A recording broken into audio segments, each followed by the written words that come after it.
Bonjour, je m'appelle Jean-Jacques Nantel.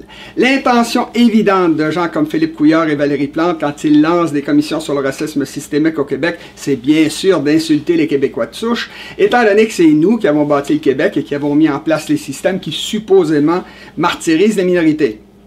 L'idée qui se cache derrière ça, et qu'on retrouve un peu partout en Occident de nos jours, c'est que les Québécois de souche sont automatiquement des salauds et des criminels parce qu'ils ont la peau blanche. C'est bien sûr du racisme à 24 carats, mais il paraît que le racisme c'est quelque chose de très beau et très emballant quand c'est contre des Blancs. De nos jours, la propagande contre les Québécois de souche est devenue tellement délirante que la mairesse de Montréal a déclaré qu'elle ressentait de la white guilt, c'est-à-dire de la culpabilité de blanc. De la white guilt, un mot anglais qui montre bien que c'est un crime et une culpabilité d'importation et que ça n'a absolument rien à voir avec notre culture et notre histoire. Je suis bien désolé, mais s'il y a des groupes qui ont subi du racisme systémique au Québec, c'est bien les Québécois de souche et leurs alliés autochtones, qui étaient libres et riches avant la conquête de 1760 et qui, par la suite, ont été systématiquement appauvris par les racistes du Canada anglais qui ne nous ont jamais caché leur mépris, et ça, c'est pendant 259 longues années. Et ça continue de nos jours. Au Québec, tous ceux qui sont venus avant et après nous passent toujours en premier. Nous, on est des citoyens de deuxième classe. Alors que partout dans le monde, les pays appartiennent à ceux qui y sont nés, nous, on se fait dire par la mairesse de Montréal qu'on n'est pas vraiment chez nous dans notre patrie, étant donné qu'il s'agirait de territoires non cédés. Et à l'hôtel de ville, elle met le drapeau de nos envahisseurs, le drapeau canadien, les envahisseurs qui sont arrivés après nous, et alors qu'elle refuse de mettre le drapeau québécois, comme la loi l'exige. Et quand nous, on va demander des emplois à la STM, par exemple, on se fait dire qu'il faut qu'on attende parce qu'il y a 10% des emplois qui sont réservés aux Noirs, 10% aux Latinos, 10% aux musulmans, etc., alors qu'aucun de ces groupes-là ne représente 10% de la population. Pour quelle raison est-ce qu'il y a tout ce racisme systémique contre les Québécois de souche? Eh bien, c'est pour deux raisons. La première, c'est bien sûr parce qu'on a la peau blanche. Mais la deuxième, c'est parce que les Anglo-Québécois de l'Université Concordia essaient de diviser les pauvres pour pouvoir continuer à régner sur nous et à s'enrichir à nos dépens à tous.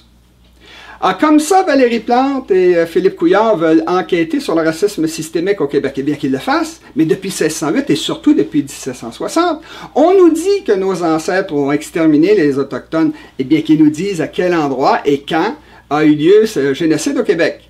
Ils sont où, les charniers et les piles d'ossements au Québec? La simple vérité, c'est que si les Autochtones ont presque disparu du Québec, c'est à cause des épidémies et aussi parce qu'ils se sont mariés avec nous, parce qu'on a tous du sang autochtone. On nous dit aussi que nos ancêtres ont envahi le Canada. Toute une invasion, étant donné qu'il y a eu seulement que 2600 Français qui ont laissé des descendants en Amérique du Nord.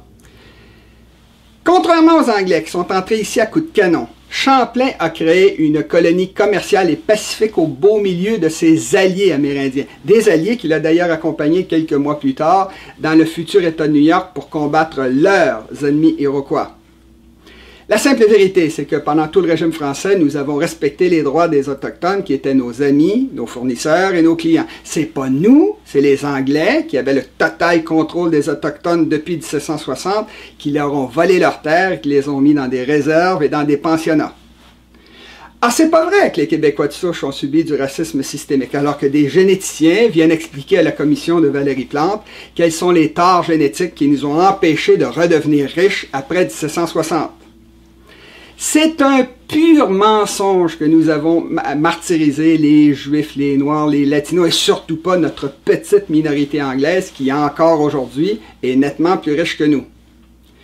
Tous les gens qui appartiennent à des minorités ethniques au Québec savent deux choses. D'abord, qu'ils sont en totale sécurité parmi nous. Et deuxièmement, qu'ils ne nous offriraient pas le même traitement que nous leur offrons si nous allions vivre dans leur pays d'origine. Je le sais, j'ai été immigrant au Brésil. Les Québécois de souche doivent arrêter de s'excuser de crimes qu'ils n'ont pas commis. C'est nous, la superpuissance morale, qui n'a à peu près pas participé aux grands crimes contre l'humanité qui ont été commis par les Européens, les Britanniques, les Latino-Américains, les musulmans, les Africains, les Chinois et en fait par un peu tout le monde.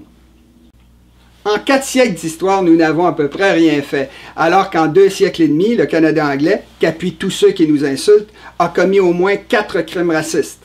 La déportation des Acadiens, l'appauvrissement systématique des Québécois, la destruction du Manitoba métis et le vol des territoires autochtones.